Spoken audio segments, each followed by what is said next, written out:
করতে চাই, কিন্তু এমন কোন কর্মকাণ্ড যদি করেন পিঠের চামড়া খুলে ফেলতে হবে না।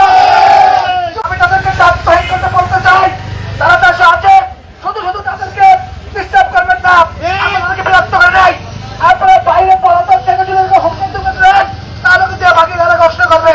সুতরাং আমরা চাই না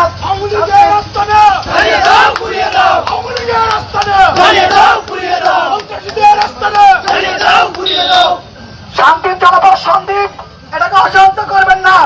আমরা চাই সকলে মিলে এই সন্দীপ বিচ্ছিন্ন দ্বীপ না হলে আমরা পুরো পৃথিবী থেকে বিচ্ছিন্ন হয়ে যাই। আমরা সবাই মিলে ভাই ভাই থাকতে চাই, কিন্তু এমন কোন কর্মকাণ্ড যদি করেন পিঠের চামড়া খুলে ফেলতে হবে না। যুবদল কাউকে ছাড় দিবে না। আপনারা সবাই প্রতিরোধ করবেন এবং পাহারা বসাবেন।